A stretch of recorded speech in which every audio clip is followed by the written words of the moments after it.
Welcome back to the Ultraviolet Tide. Thank you for joining us for another week of the podcast. We're so grateful that you joined us again this week for more great content. So today we are excited to welcome Mindy Conklin to the podcast. I had the pleasure to connect with Mindy way back in February of 2021, and I'm absolutely thrilled to sit down for this conversation today to spread additional education and awareness, especially because it is actually Colorectal Cancer Awareness Month. So Mindy, welcome to the podcast. Thank you very much for this opportunity. I appreciate it.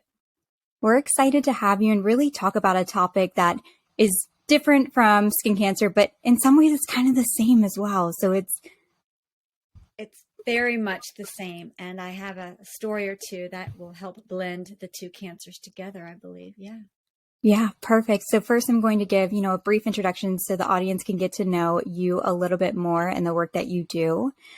So Mindy is the founder and executive director of Hitting Cancer Below the Belt. The organization is dedicated to colorectal cancer prevention across the Commonwealth of Virginia. They provide community education, early detection services for the uninsured, and direct support services for patients and survivors. By offering services and hosting events, they're able to raise the level of education and break through some barriers to screening. Their vision is really to build and bridge resources in an effort to create a community where cancer is challenged to survive. The organization was founded in December of 2012 after the passing of Mindy's husband, Rich, to colorectal cancer at the young age of 43. Mindy really stepped into action and envisioned the ability to offer services along with events to increase screening rates and education. In April of 2013, Hitting Cancer Below the Belt was established as a 501c3 and has since served thousands of community members and provided leadership in colorectal cancer awareness and education. And I know this is just not even hitting everything that you do, even on a daily basis. So Mindy, can you tell us a little bit more about yourself and the story behind Hitting Cancer Below the Belt? Yes, actually the timing is perfect because we are in our 10th year of actually offering services. Yeah. So we've lasted 10 years, right? And things have changed. So we started out as a 5K, right? Let's do a 5K run, create a 5K, they're one in a million, right? They're all great. And let's give the money away. So we did that in 2013 and we did that in 2014. And we gave away $50,000 the first year and about $55,000 the second year. And then by that point, we had a pretty strong board of some gastrointestinal doctors and surgeons. And we all looked at each other. It just didn't seem right to cut checks to large national organizations when there was needs here in the Commonwealth of Virginia. And so we decided to find those needs and keep the money and build out a staff and a team. And fast forward to where we are now. And yeah, we've already screened over 4,200 people for colorectal cancer.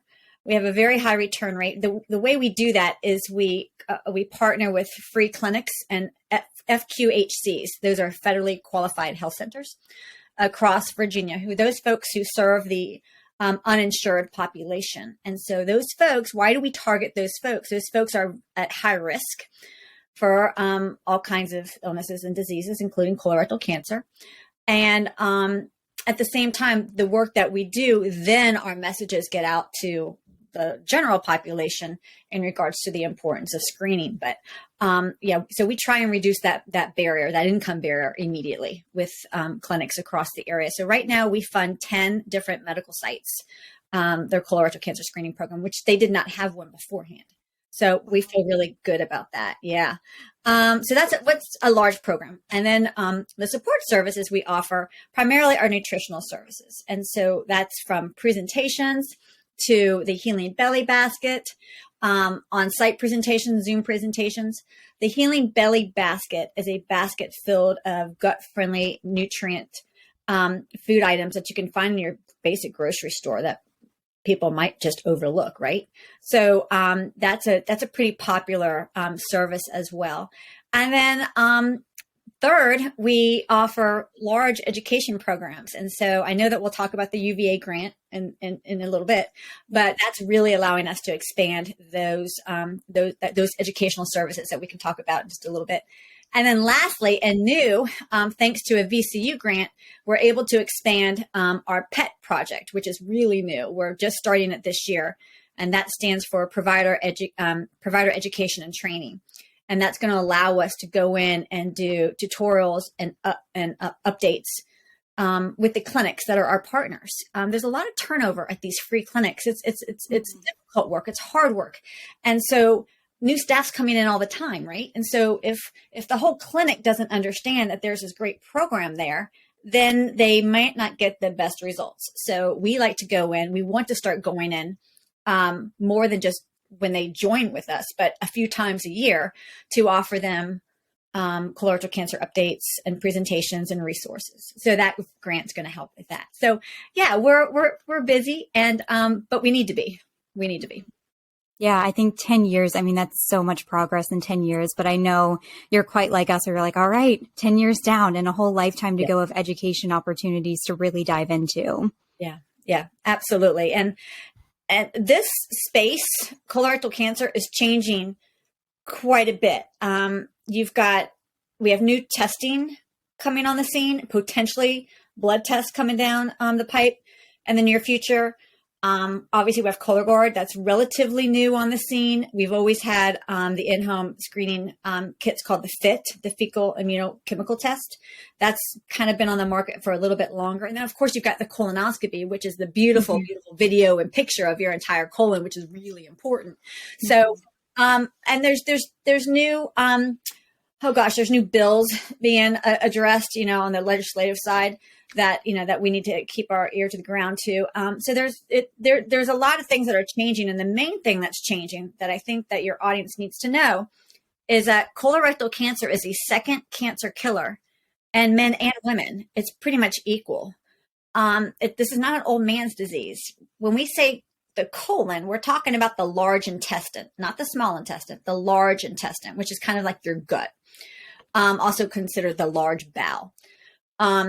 And so when we say colorectal, it's your colon and rectum, and we're kind of just squishing the two together. Okay. So, because you've got your colon, your rectum, and then your anus. That's the last part of the digestive system, which starts with the mouth, ends with the anus. So we're talking about that colon and rectal area. A lot of people don't even understand that. And that's okay. Just sometimes we need a little bit of a anatomy lesson. So that's what we're talking about. And the gut has gotten a lot of attention lately. We know that some emotional issues and mental issues can be connected to the gut, right? That gut-brain axis, all that research is now starting to come out, right?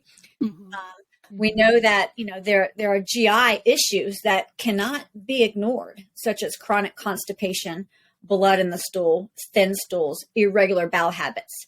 These are not symptoms that you go to your local Walgreens or CVS and look for over-the-counter products because they're there.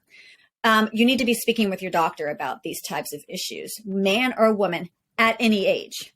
So again, this is a really good time to have this conversation because there's so much more information out there, and it can cause confusion. Yeah. Yeah, I know a lot of people talk about gut health. That is a huge trending topic that you hear influencers talking about, and people are very, very tuned in now on gut health. And it's almost like, all right, so this is the first step. Let's take this and address the system as a whole. We got one piece of it that seems to be kind of a trending topic, but I don't think they're really pieced together as a whole and how your body works all together. Yeah. Yeah. And I know a lot of companies will, are selling products and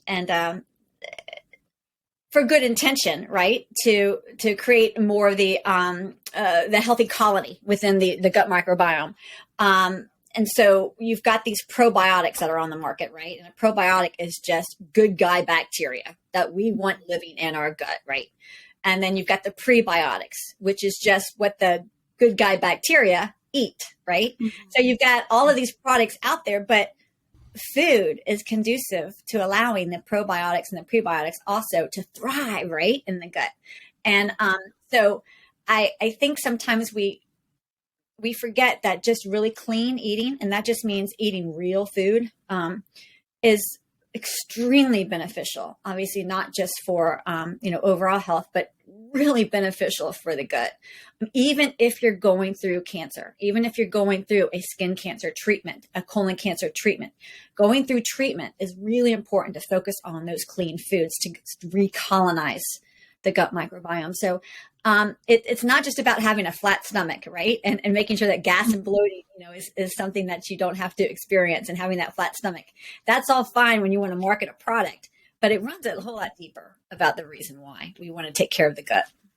Yeah, definitely. And another thing I wanted to touch on is, we've kind of spoken about this offline, that cancers really are not that different. It impacts the family very similarly. It impacts a person's emotional state very similarly. And I really did want to talk about kind of the similarities between colorectal cancer and melanoma. Mm-hmm. Mm-hmm. Yeah. And I'm glad you brought that up. We have one patient who is now battling rectal cancer. It was colon, and now it's been found in her rectum as well. And oh gosh, I've known her probably. She's about 45 years old, and I've known her for about, I guess, 10 years or so. So she's back at it again, receiving treatment. And she disclosed to me, she goes, you know what I think caused all this? All my years laying in a tanning bed. Whew. Yeah. I knew her back in the day, and she was always tan, even in the winter, always tan. She said on her lunch break, she used to love to just go to the tanning booth and just get all warm. She goes, I just loved it. I just went to the tanning booth. I mean, so in her 20s, 30s, 40s, she might be a little older than 45. Maybe I met her when she was 45. And she said that to me. I always wondered, because she had some skin cancer. Mm-hmm.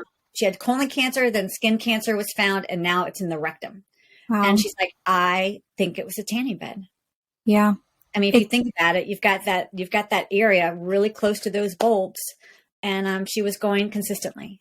So, it broke my heart, because we don't ever want to blame, right? Point fingers. 100%. It's not about that. It's about here we are now. Let's go ahead and move forward in a positive way.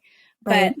But that broke my heart when she disclosed that to me. Yeah, I think that's a great point, that we never want to put blame on things. It's about educating and spreading awareness so that someone else doesn't make the same choices, right? You're using your story in order to impact someone else's life for the better. And tanning beds is one of those things that I feel like it's very much like smoking, where people didn't know the impacts of it until later on. And now we're still learning things each and every day.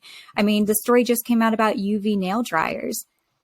No one knew that. There weren't a lot of studies that were being done, but you have to, take this education and awareness as it comes and make choices for the better once you know, and then not get mad at yourself for things that you didn't know, but just decide to make better choices for your future. And I think you hit it on the head there, because it's truly about going in eyes wide open, right? So you make the decision, right? So if you continue to smoke, I'm assuming you know by now that smoking's not the best for you. It's not really good for you. But you go in eyes wide open. I'm willing to take that risk, right? And the same thing maybe with drinking wine or drinking cocktails or whatever. You go in with that risk. I know it's not the best for me, but I'm still going to take that risk. The problem with colorectal cancer is that people literally just don't know. They're really not taking it. They literally just don't know. And so, I'm not a real fan of the term, we're raising awareness, because everybody uses that term. We like to say we're bringing education. We're raising the level of education, because how do you take awareness and move it to action, right? Yeah. How do you someone's aware and now they're going to be proactive with their health. How do we do that? And I think it's beyond awareness. I think it's education, and because knowledge is power, right? And so once you know it, you can feel good about making choices. So, like for instance, I know table salt's gotten a really bad rap, right? And as it should. I mean, it's synthetic, it's bleached, it's really not good for you, right? Sodium levels. Okay. However, you do need salt in your diet. So there's other salt that you can you can sprinkle on your food. There's pink Himalayan salt, there's sea salt, and of course there's Celtic salt. The gray salt is amazing for you because it has high magnesium. So again, people just don't know that, and it's at your grocery store. So instead, when you want to salt your food, use this salt. It's really that simple, but it's more than awareness. It's giving people the power to move from awareness to action.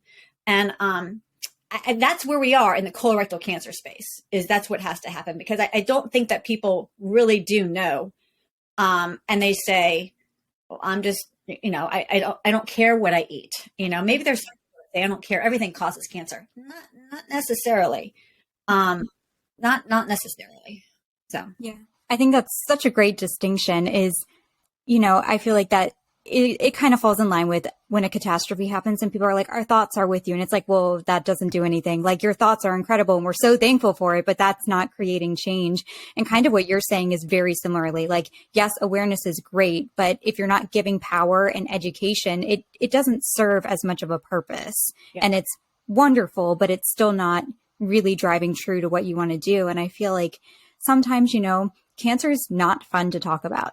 Colorectal cancer is not fun to talk about. And that's why people don't do it, because it doesn't seem as glamorous, but it's something that you have to do because it is just like skin cancer in terms that if you find it early intervention is key. Mm-hmm. Mm-hmm.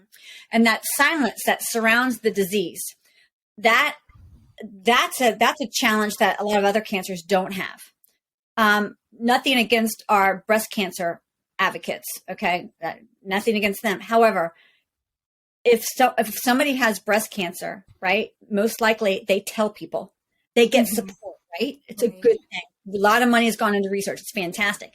If somebody has colon cancer, they'll say cancer and they might keep it private. Just their decision. So again, just even the talk about colon cancer is silent.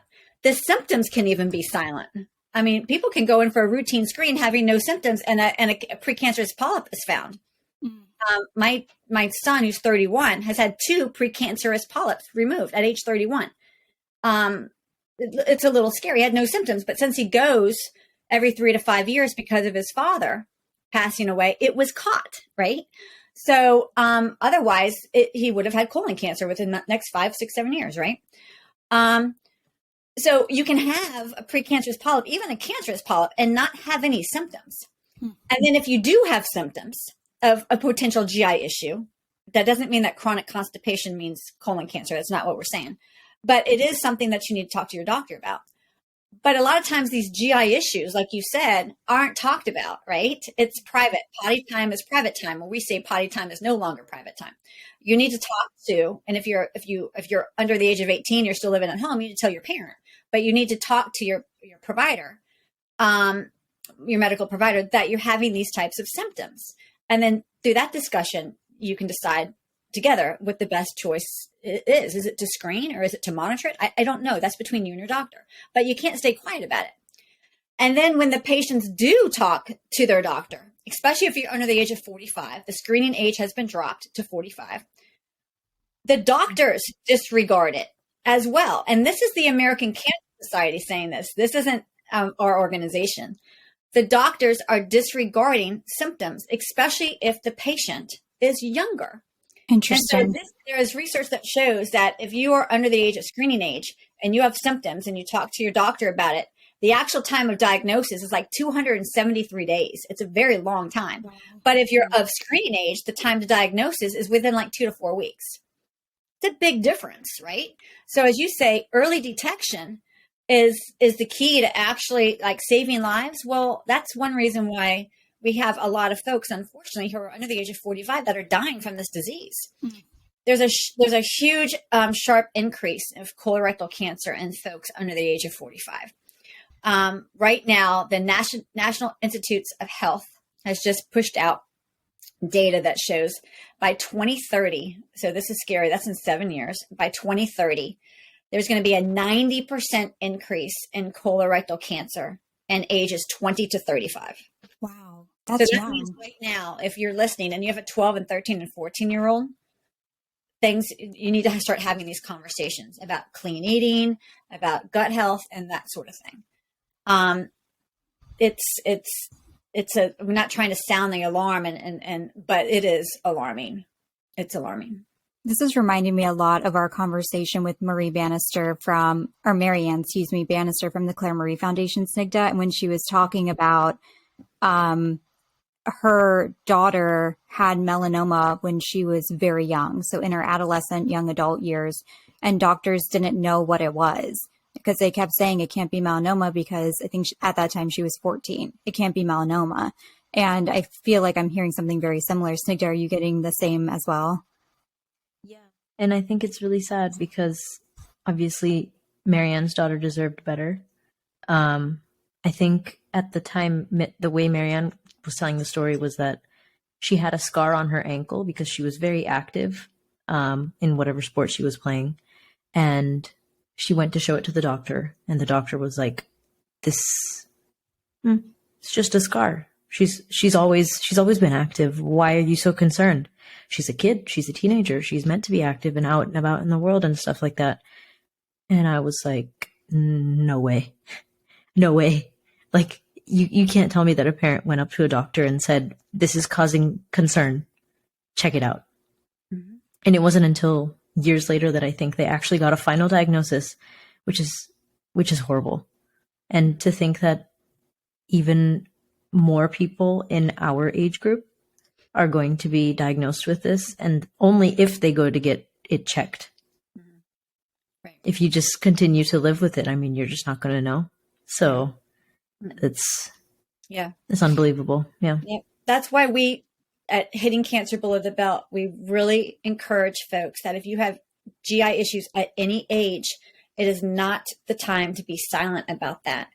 And if you don't, the gut's always talking to you, right? Like you're just like, I just knew it in my gut, right? I mean, there's some wisdom there, right? You know your body. And so if you're not getting the answers that you like from your medical provider, go get another opinion.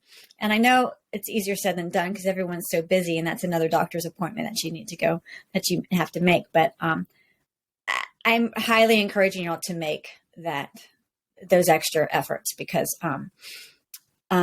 we hear it all the time. We hear it all the time, and especially it's usually the younger people.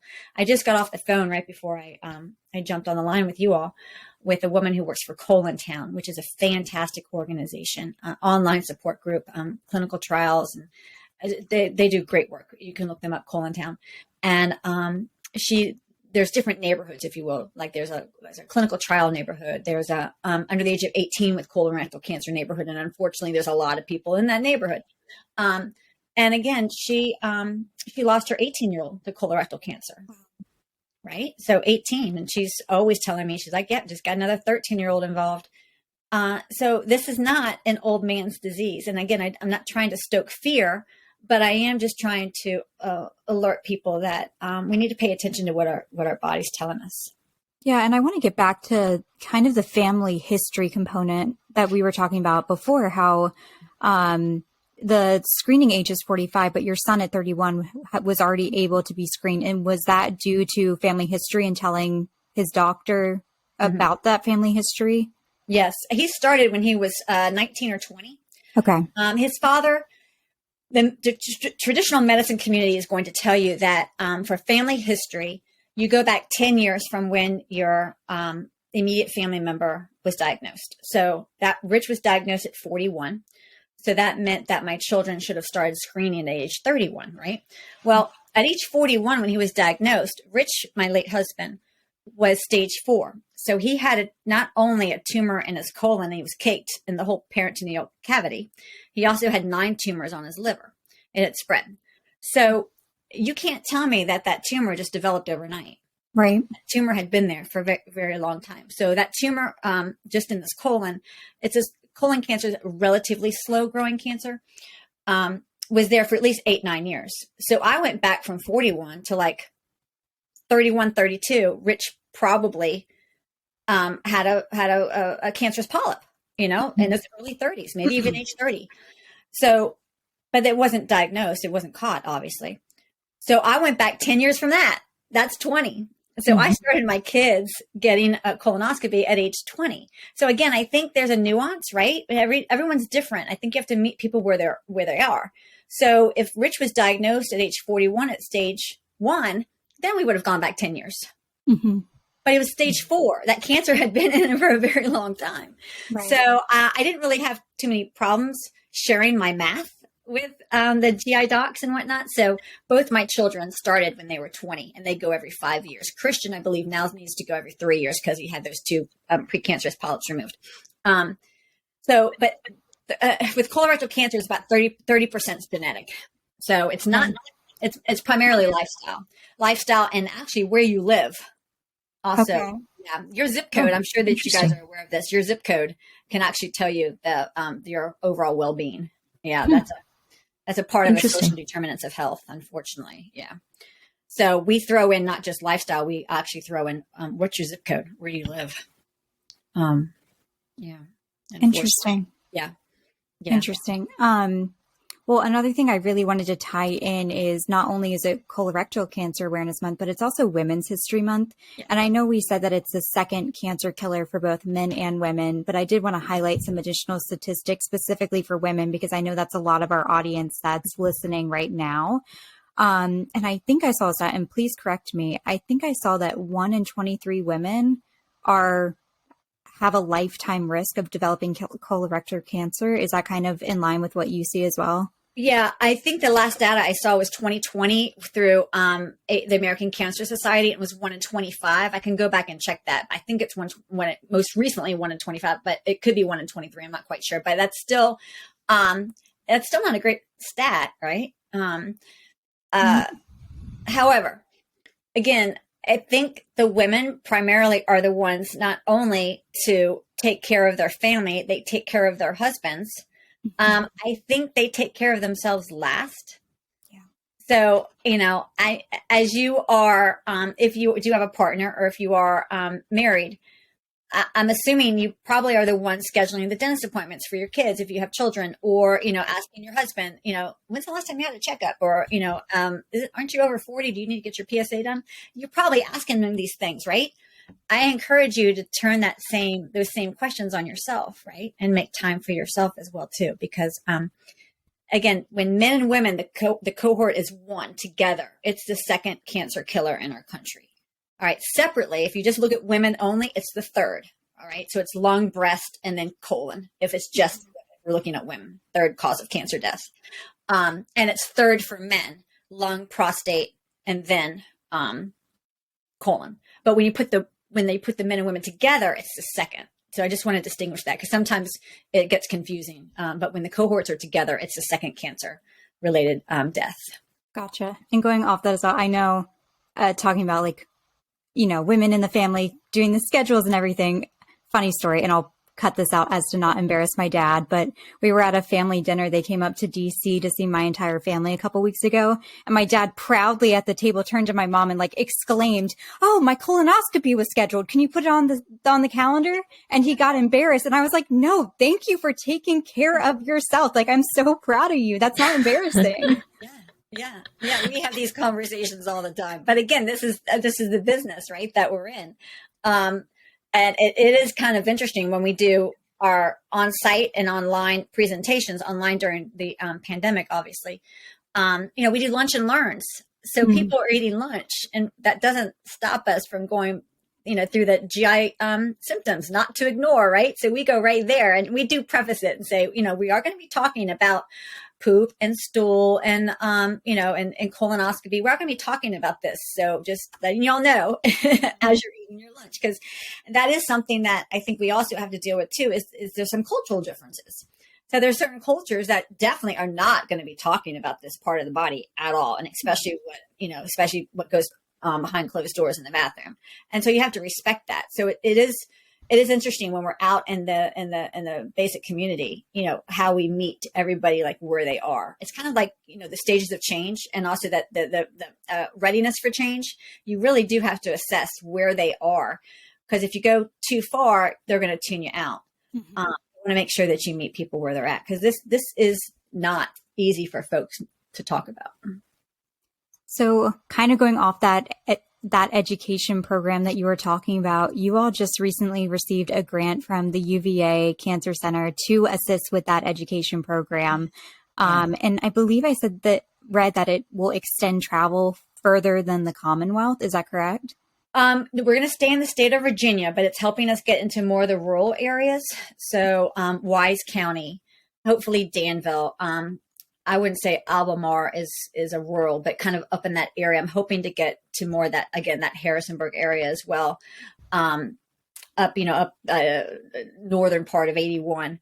And then southwestern Virginia. We're also going to be more in the Hampton Roads area as well. As opposed to just the Richmond area and just outside of Richmond, we're able to now to travel a lot further. Our screening programs are all over. They're in Norfolk, they're up in DC, they're east and west of the city. But as far as our education, it's getting the word out and making those contacts, right? So we travel with our large inflatable colon. So it's a walk-through colon. It's a 10 by 10, and we can blow that up, inside or outside, weather depending. And we're actually heading down to Fort Eustis next week with the inflatable colon and all of our resources. But what the UVA grant has allowed us to do is not only expand further within the Commonwealth, but to bring actually even more resources. So we have something called Love Your Gut, Protect Your Butt game. So we've got a raffle item. We've got bending backwards for the backside. It's a like a limbo type of photo op.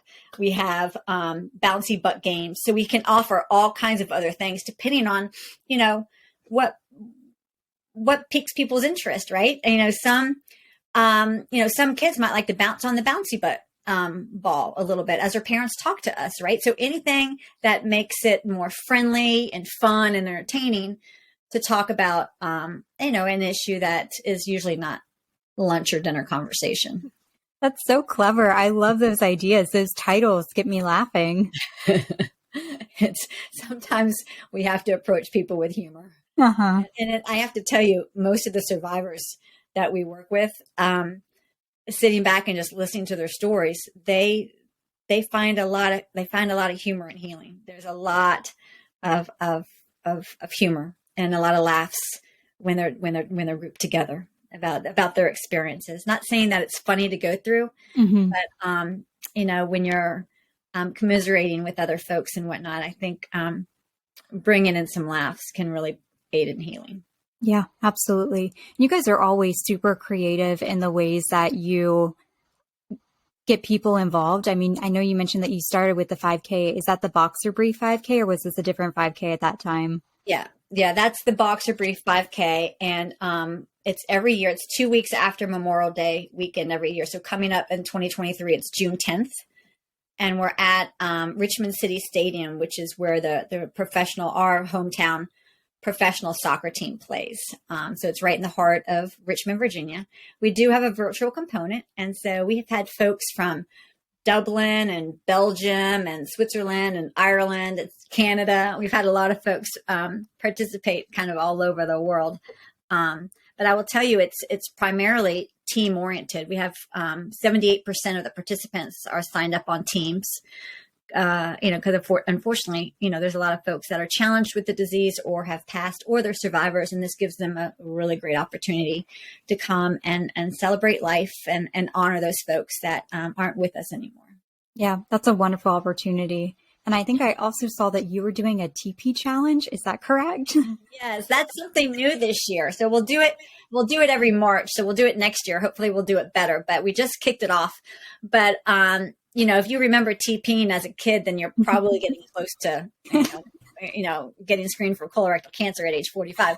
And so, yeah, we're going to neighbors and to friends and to offices and leaving a roll of toilet paper on their desk, kind of decorating their desk just a little bit with a little bit of toilet paper. And then a little handout that gives some facts about colorectal cancer, and then basically saying, keep it rolling, pass it along. So it's hopefully we pick up and it goes a little viral, but that's something that we're just doing in March since it's Colorectal Cancer Awareness Month. I love it. That's so creative. And it definitely gets people talking because it's like one of those, like, such a clever thing that you have to share it. You're like, okay, so guess what happened at work today? Got a roll of toilet paper.